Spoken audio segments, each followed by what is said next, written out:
जीवमजीवं दब्बं जिनवर्वसहेन जेनने दिट्ठं देविंदविंदबंदं वंदे तम सभ्यदा सिरसा। जो बोलिए परम पूज्याचार्य श्री नेमिचंद सिद्धांत देव की, परम पूज्याचार्य गुरुवर श्री विराग सागर गुरुदेव की, परम पूज्य गुरु श्री विनम्र सागर गुरुदेव की, द्वादशांग जनवाणी माता की।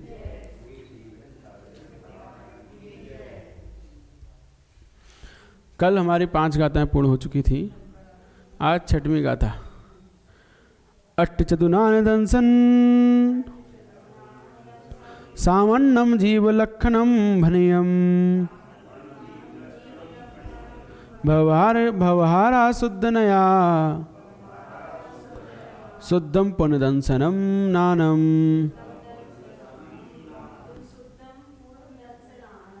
दंसनम नानम। तो यहाँ पर नए की विवक्षा से पुनः जो कल हमने समझा था, ज्ञान 8 प्रकार का है, ज्ञान उपयोग, दर्शनोपयोग 4 प्रकार का है, ये कल हमने जाना था। लेकिन उसमें नए की विवक्षा नहीं बताई कि व्यवहार से कि निश्चय से है, ये किससे है। तो वो बात आज बताते हैं कि अट्ठ चतुनान दंसन सामान्यम जीव लक्षणम बनियम। तो ये सामान्य व्यवहारा ये सब व्यवहार नए से हैं। क्या? 8 प्रकार ज्ञान, 4 प्रकार दर्शन जीव के सामान्य से अर्थात व्यवहार से है। सामान्य से क्यों कहा यहाँ पर? सामान्य का मतलब जहाँ पर किसी प्रकार की विवक्षा नहीं होती उसे सामान्य कहते हैं। विवक्षाओं को लगाकर कहना, कथन करना सामान्य नहीं, विशेष हो जाता है कि हम इस विवक्षा से कह रहे हैं। तो वहाँ पर एक अपेक्षा होती है, विशेष एक अलग विवक्षा होती है, तो वहाँ पर वो विशेष गुण आ जाता है। लेकिन जहाँ पर कोई विवक्षा नहीं, किसी प्रकार का कोई भी विशेष गुण नहीं, वो सामान्य लक्षण होता है। तो ये सामान्य से बात कहिए कि जीव के सामान्य से 8 प्रकार ज्ञान होता है। यहाँ पर कोई विवक्षा नहीं लगाई कि 1 इंद्रिय, 2 इंद्रिय, 3 इंद्रिय, 4 इंद्रिय, 5 इंद्रिय, कौन सी नार की, त्रियंश, देव, मनुष्य, किसकी कोई अपेक्षा नहीं, सामान्य से जीव का है। तो सामान्यम जीव लक्षणम बनियम, तो सामान्य से जीव का लक्षण 8 प्रकार का ज्ञान और 4 प्रकार दर्शन का है। क्योंकि यहाँ किसी प्रकार की विवक्षा, शुद्ध अशुद्ध ज्ञान दर्शन की कोई विवक्षा नहीं है कि कौन सा शुद्ध ज्ञान, कौन सा अशुद्ध ज्ञान, कुछ नहीं। सिर्फ लक्षण जीव के सामान्य से कहे जाते। तो यहाँ किस अपेक्षा से जीव का सामान्य लक्षण कहा है? तो उत्तर देते हुए कहते हैं व्यवहारने से। किससे कहा है ये? व्यवहारने से, मतलब व्यवहार से अभेदनय। एक भेदनय होता है, अभेदनय होता है। तो व्यवहार क्या है? भेदनय। व्यवहार से भेद किए जाते हैं। तो 8 प्रकार का ज्ञान है, 4 प्रकार दर्शन है, तो ये भेद के लिए हैं। ये क्या है? भेद हैं। तो भेद जो करे वो क्या है? व्यवहार। और जो अभेद कथन करे वो निश्चय। जो एक अखंड एक को पकड़े वो निश्चय, और जो अलग अलग भेद करे वो व्यवहार कहलाता है। तो ये व्यवहारने से जीव का सामान्य लक्षण का है। यहाँ केवल ज्ञान, केवल दर्शन के प्रति अब पहले हम जो नए समझ रहे हैं व्यवहार निश्चय, इनके भी भेद होते हैं। शुद्ध निश्चय ने, अशुद्ध निश्चय ने, सद्भूत असद्भूत ने, ये व्यवहार नए निश्चय ने सब पाए जाते हैं। तो यहाँ पर अध्यात्म भाषा द्वारा नयों के लक्षण कहते हैं। ये अध्यात्म में, आगम में 2 ही नए हैं, व्यवहार और निश्चय। जी हाँ, सबके भेद हैं। तो आगम के अपेक्षा से तो मात्र 2 ही नए हैं, निश्चय, व्यवहार, बस। लेकिन अध्यात्म की अपेक्षा से और उसके भेद हो जाते हैं। जैसे कि सब जीव शुद्ध बुद्ध एक स्वभाव वाले हैं, सब जीव एक जैसे हैं। तो अखंड रूप से एक जैसा ग्रहण करना ये शुद्ध निश्चय है। सब जीव एक जैसे शुद्ध बुद्ध एक स्वभाव वाले परम ज्ञानी और निष्कलंक निरंजन आदि आदि विशेष, ये सब एक साथ एक स्वभाव वाला मानना सबको, ये क्या है? शुद्ध निश्चय है। दूसरा, रागादि स्वभाव वाले जीव हैं, राग आदि स्वभाव वाले जीव हैं, ये अशुद्ध निश्चय हैं। तो राग आदि मतलब यहाँ पर भी ये नहीं कहा कि ये रागी है, ये द्वेषी है, ये मोही है, ये लोभी है, ये क्रोधी है, अलग अलग नहीं कहा, एक सारे विभाव गुण भी लिए, अशुद्ध गुण भी लिए, तो वो कैसे लिए, इकट्ठे लिए, अवैध रूप से लिए, तो वो निश्चय ने कहलाया। तो राग आदि स्वभाव वाले जीव हैं, तो ये अशुद्ध निश्चय से है निश्चय से, लेकिन अशुद्ध निश्चय से राग आदि स्वभाव वाले जीव होते हैं। गुण गुणी का अभेद होने पर भी भेद का उपचार करना सद्भूत व्यवहार का लक्षण है। गुण गुणी का अभेद होने पर भी भेद का उपचार करना, जैसे कि आत्मा और सम्यक दर्शन, सम्यक ज्ञान, सम्यक चारित्र आदि आदि अन्य गुण सब कैसे हैं, अभेद हैं। आत्मा में, ज्ञान दर्शन गुणों में कोई भेद नहीं है। जहाँ जहाँ ज्ञान है वहाँ वहाँ आत्मा है, जहाँ जहाँ आत्मा है वहाँ वहाँ ज्ञान है। कोई भेद है, कोई भेद नहीं है। फिर भी भेद रूप कथन करना कि आत्मा में ज्ञान गुण है, आत्मा में दर्शन गुण है, आत्मा में चारित्र गुण है, आत्मा में सुख गुण है, ये भेद करके जो कथन किया जा रहा है सद्भूत व्यवहार न है। सद्भूत माने सही है, लेकिन व्यवहार न है, क्योंकि कथन भेद करके कहा जा रहा है। दूसरा, भेद होने पर भी अभेद का उपचार, भेद होने पर भी अभेद का उपचार, यह असद्भूत व्यवहार न का लक्षण है। असद्भूत व्यवहार न, हाँ सत्य नहीं है लेकिन व्यवहार से कहा जाता है। हाँ, घी का घड़ा, भेद होने पर भी अभेद का उपचार, घी का घड़ा। समझ में आ गया? घड़ा किसका है? मिट्टी का, लेकिन घी भर गया तो घी का घड़ा हो गया। अभेद का उपचार, असद्भुत व्यवहार है। विशेष और भी हैं। अनुपचरित शुद्ध सद्भुत व्यवहार ने का लक्षण क्या है? जीव के केवल ज्ञान आदि गुण हैं। ये क्या है? अनुपचरित शुद्ध सद्भुत व्यवहार ने। उपचार नहीं है यहाँ पर, उपचार से कथन नहीं किया जा रहा है, अनुपचरित है। और कैसा है? शुद्ध, क्योंकि जीव के कौन से गुण लिए? केवल ज्ञान, केवल दर्शन, केवल वो सुख, अनंत वीर, ये शुद्ध गुण लिए हैं। तो अनंत चतुष्टय आदि अनंत गुण लिए हैं, शुद्ध गुण लिए हैं। तो ये अनुपचरित शुद्ध सद्भुत व्यवहार ने जीव के केवल ज्ञान आदि अनंत गुण होते हैं। तो ये किससे है? व्यवहार ने से। कथन भेद करके कहा जा रहा है कि केवल ज्ञान भी है, केवल दर्शन भी, केवल ये भी है ना। तो इस प्रकार से भेद करके कहा गया तो व्यवहार नहीं हो गया, लेकिन सही है, शुद्ध गुण है इसलिए सद्भूत है, उपचार नहीं है इसलिए अनुपचरित है। इसके बाद जीव के मत ज्ञान आदि विभाव गुण होते हैं। ये कौन सा गुण है? उपचरित अशुद्ध सद्भूत व्यवहार ने, क्योंकि ये ज्ञान कौन से हैं? हमारे अशुद्ध ज्ञान है। मत ज्ञान, शुद्ध ज्ञान, अवधि ज्ञान कैसे हैं? अपूर्ण हैं, स्वाभाविक समेक हैं, है ना। ये हमारे स्वाभाविक ज्ञान नहीं है। स्वाभाविक ज्ञान कौन से हैं? केवल ज्ञान, केवल दर्शन, ये व्यवहारिक ज्ञान है। इसीलिए ये अशुद्ध सद्भुत व्यवहार नहीं आएंगे, उपचार से हैं। उपचरित अशुद्ध सद्भुत व्यवहार ने है, उपचार से ये हमारे ज्ञान कहे जाते हैं। इसीलिए ये अशुद्ध हो गया सद्भुत व्यवहार ने। पहले सत्शुद्ध था क्योंकि वहाँ पर वो हमारे स्वाभाविक ज्ञान थे, और यहाँ व्यवहारिक ज्ञान होने से अशुद्ध सद्भुत व्यवहार ने कहलाया। संश्लेष संबंध सहित पदार्थ शरीर आदि मेरे हैं। ये कौन सा न है? संश्लेष संबंध सहित शरीर आदि पदार्थ मेरे हैं। तो ये अनुपचरित असद्भुत व्यवहार ने। तो यहाँ पर उपचार नहीं किया जा रहा है, क्योंकि ये शरीर आदि संश्लेष संबंध के साथ मेरे हैं। अनुपचरित है, असद्भुत है, सही नहीं है, ये शरीर हमारा नहीं है। फिर भी उसे व्यवहार से अपना कहते हैं, मानते हैं ये असद्भुत व्यवहार ने है। जिनका संश्लेष संबंध नहीं है फिर भी उनको अपना कहते हैं। पुत्र, पुत्री, मकान, पत्नी आदि ये उपचरित सद्भुत व्यवहार ने है।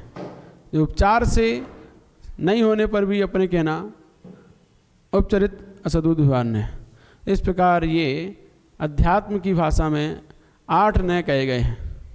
कितने हो गए ये? 8। तो इस प्रकार ये समझना चाहिए। तो अब यहाँ पर जो बात कही जा रही है कौन सी? यहाँ जो बात कही जा रही है कि अट्ठ चतुर्नान दंसन सामान्यम जीव लक्षणम वनियम। तो 8 और 4 ज्ञान दर्शन सामान्य से जीव के लक्षण हैं, ये जानना चाहिए। तो उसमें से जो 8 प्रकार के ज्ञान हैं उसमें 2 प्रकार के केवल दर्शन केवल ज्ञान भी तो हैं। तो वो किस अपेक्षा से हैं? तो वो अनुपचरित सद्बुद्ध व्यवहारने से, अनुपचरित सद्बुद्ध व्यवहारने से केवल ज्ञान केवल दर्शन के प्रति जीव के गुण हैं, उपयोग है। और छद्मस्त के अपूर्ण ज्ञान दर्शन की अपेक्षा से वह अशुद्ध सद्बुद्ध व्यवहारने है। तो ये कौन कौन से नए से कौन कौन सी बात कही जा रही है यहाँ समझना चाहिए। कुमति कुसुत कुअवधि ये भी जीव के लक्षण कहे हैं, क्योंकि 8 प्रकार ज्ञान में 8 प्रकार दर्शन में ये भी आते हैं। तो ये किससे हैं? उपचरित असद्बुद्ध व्यवहार ने, क्योंकि असद है, गलत है, ये हमारे ज्ञान नहीं है, खोटे ज्ञान है, मिथ्या ज्ञान है, तो असद्भूत हो गए। उपचरित उपचार से हैं, भेद रूप कहें इसीलिए व्यवहार ने हैं। तो इस प्रकार ये अलग अलग व्यवहारने की अपेक्षा से जीव के सामान्य लक्षण कहे हैं। व्यवहारा शुद्ध नया, अब शुद्ध नया शुद्धम पुनदंसनम नानो, शुद्ध निश्चय से तो यह शुद्ध अखंड केवल ज्ञान केवल दर्शन ये दोनों जीव के लक्षण। अखंड केवल ज्ञान केवल दर्शन, अलग अलग नहीं। केवल ज्ञान केवल दर्शन को अलग अलग लेंगे तो व्यवहार हो जाएगा। एक साथ लेना है, अखंड लेना है, अखंड गुणों को लेना है। तो अखंड गुणों को पकड़ेंगे तो शुद्ध निश्चय से ये जीव के मात्र 2 ही लक्षण है ना, शुद्ध नया शुद्ध पुण्य दंसनम नानम। तो ये उपयोग 2 प्रकार का ही है, शुद्ध दर्शन और शुद्ध ज्ञान रूप, बस और कोई नहीं है। तो इस प्रकार शुद्ध निश्चय से शुद्ध अखंड दर्शन और ज्ञान को जो पकड़ता है वो शुद्ध निश्चय है। और शुद्ध निश्चय से जीव का उपयोग मात्र 2 प्रकार का है और व्यवहार से 8 प्रकार का है। और उसमें से भी कौन सा किस प्रकार का जो हमने समझ लिया केवल दर्शन केवल ज्ञान है वो अनुपचरित सद्बुद्ध व्यवहार से है। बाकी के मति ज्ञान आदि जो सम्यक ज्ञान है वो है उपचरित सद्बुद्ध व्यवहार से है। और वो अशुद्ध सद्बुद्ध व्यवहार से है। और कुमति कुसुत कुअवधि ज्ञान है, कुदर्शन है, ये उपचरित असद्बुद्ध व्यवहार से हैं। तो ये अलग अलग विवक्षाओं से अलग अलग जीव के लक्षण समझने चाहिए, हैं सब व्यवहारी।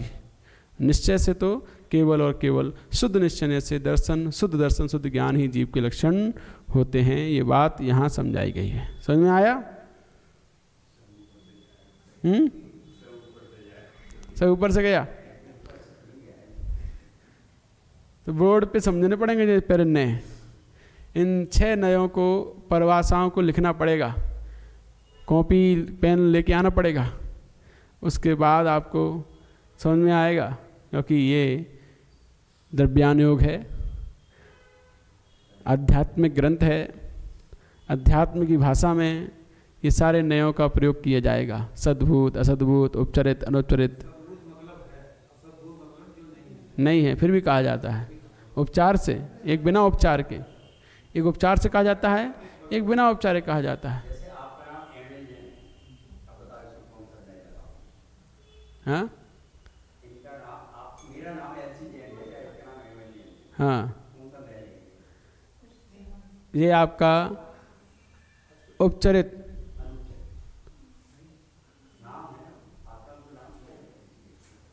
जो व्यक्ति का नाम है ना, तो असद्भुत व्यवहार ने है, उपचार से है, शरीर का नाम है, असद्भुत व्यवहार ने है। नहीं, अनुपचरित आएगा इसमें। उपचरित में तो वो आएगा जो शरीर से भिन्न है, जो शरीर से भिन्न है, पुत्र पति मकान दुकान आदि, इनको अपना कहना ये उपचार से है। मुख्य अभाव है उपचारा, मुख के अभाव में जिसका कथन किया जाए वो उपचार है ना।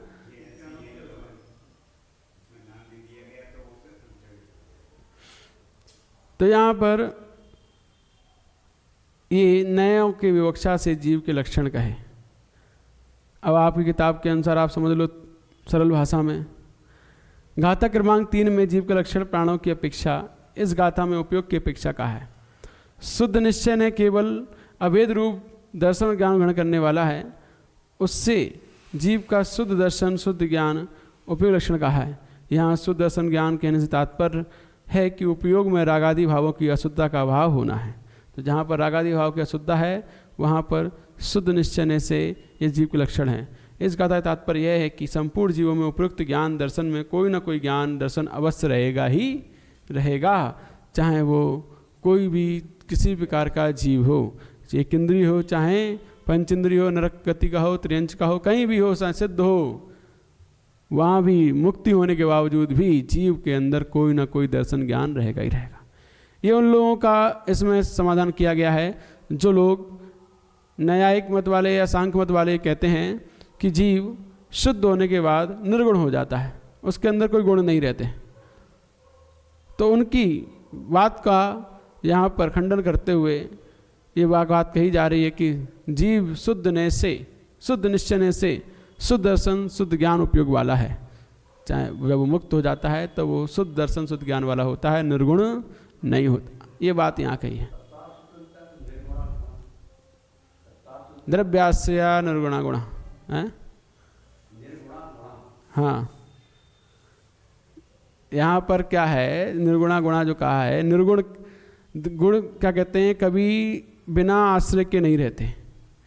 गुण कभी बिना आश्रय के नहीं रहते, गुण किसी न किसी गुणी के आश्रय ही रहते हैं, है ना। निर्गुणा गुणा, बिना गुणी के आश्रय गुण नहीं रहते। द्रव्याश्रया निर्गुणा गुणा, ये बात यहाँ पर है। द्रव्य के आश्रय ही गुण रहते हैं, निर्गुण के आश्रय नहीं रहते, है ना। तो कोई ना कोई द्रव्य के आश्रय से ही गुण रहते हैं, दोनों अभेद होते हैं, भेद नहीं, अलग नहीं रहते। जीव का मूर्तिक और अमूर्तिक रूप अगली गाथा में कहते हैं। बन्न रस पंचगंधा दो फासा अठ निश्चया जीवे नो संति अमुत्ति तदो व्यवहार मुत्ति बंदा दो। बस पढ़िए।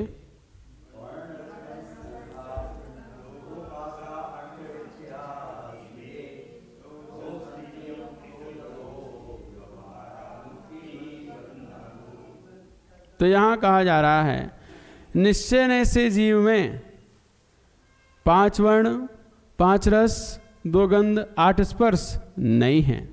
बंद रसगंध पंचगंधा 2 फासा 8 निश्चया जीवे नो नहीं है ना। निश्चय से सब जीव के अंदर नहीं है। और संति अमुत्ति तदो, यह जीव कैसा है, अमूर्तिक है। व्यवहार अमुत्ति बंधा दो, व्यवहार होने की अपेक्षा से, कर्म बंद होने की अपेक्षा से यह जीव मूर्तिक है। वैसे ही है अमूर्तिक है।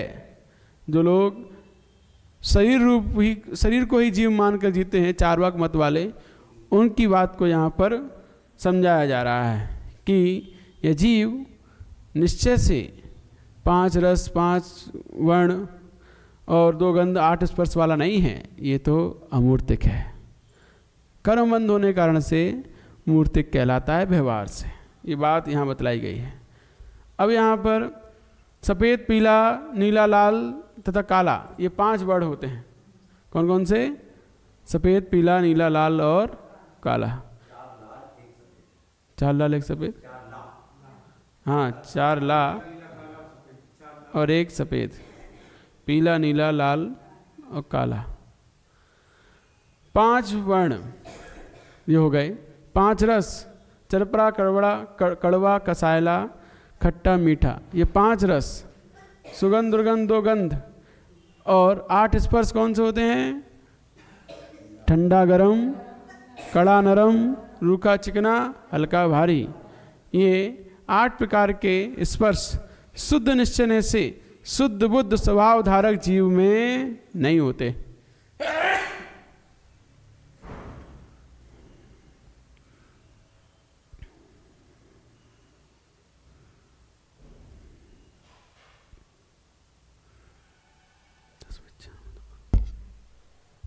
तो जीव में नहीं होते, इसलिए जीव कैसा है? इसलिए जीव अमूर्तिक है, मूर्त से रहित है। शंका करते हैं यहाँ पर, यदि जीव अमूर्तिक है तो इस जीव के कर्म का बंध कैसे होता है? जीव अमूर्तिक है तो कर्म का बंध कैसे होता है? क्योंकि कर्म का बंध तो मूर्तिक के होता है, क्योंकि कर्म बंध कैसे हैं? कर्म कैसे हैं? मूर्ति, पुद्गल है, तो पुद्गल पुद्गल से ही मिलेगा, जीव से कैसे मिल जाएगा? कैसे होता है? तो व्यवहारा मुक्ति, यहाँ कहा व्यवहार से जीव मूर्तिक है, कह तो रहे हैं, सर्वथा थोड़ी ले रहे हैं कि सर्वथा अमूर्तिक है। नहीं नहीं, किसी अपेक्षा से मूर्तिक है, किसी अपेक्षा से अमूर्तिक है। तो शुद्ध निश्चय से अमूर्तिक है और व्यवहार से मूर्तिक है।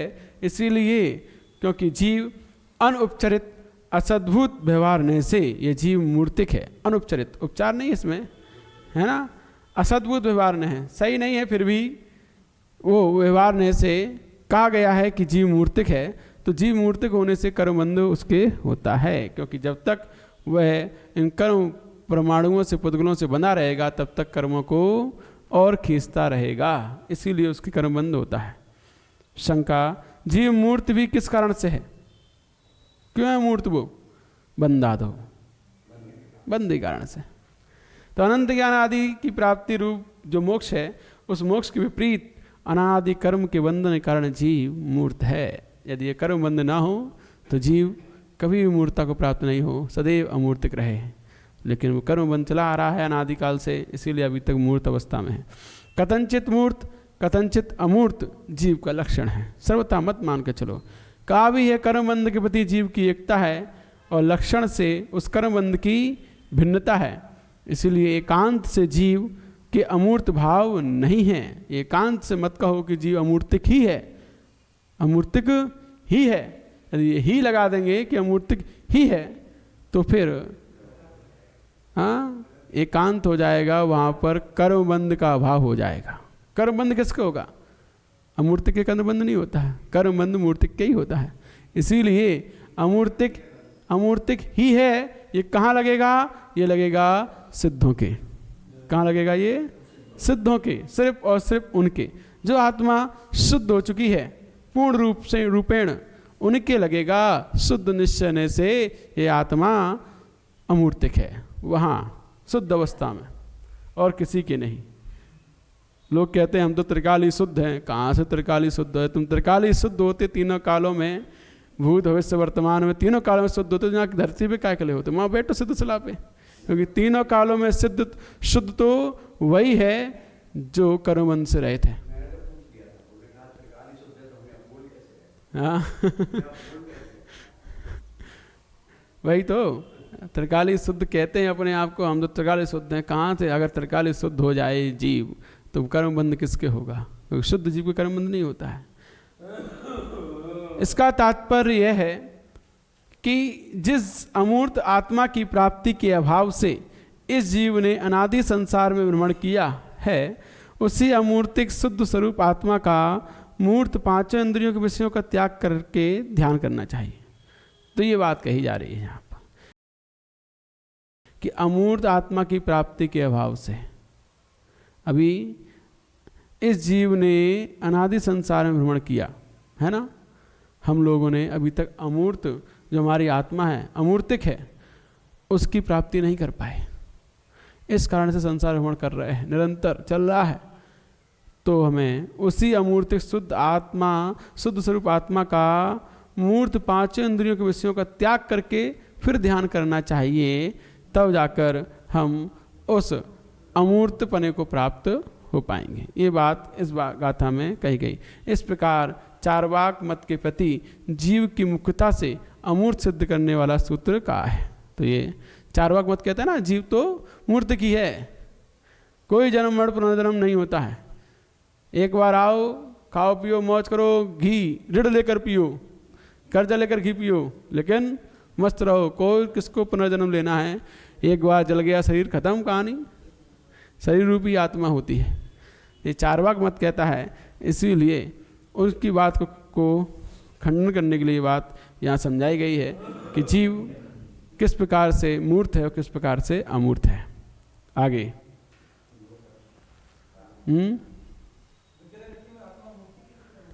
विग्रह गति में आत्मा अमूर्तिक है, आत्मा मूर्तिक है क्योंकि वहाँ पर कर्मण शरीर है। जब तक कर्मों का शरीर है तब तक आत्मा मूर्तिक ही है, और जब वो आत्मा अविग्रह गति होती है, अविग्रह जीवस्य, अविग्रह गति ऋजु गति में होती है, तब वह आत्मा जब सिद्ध भगवान को जाती है, कर्मों से रहित हो जाती है, तब वह अमूर्तिक कहलाती है।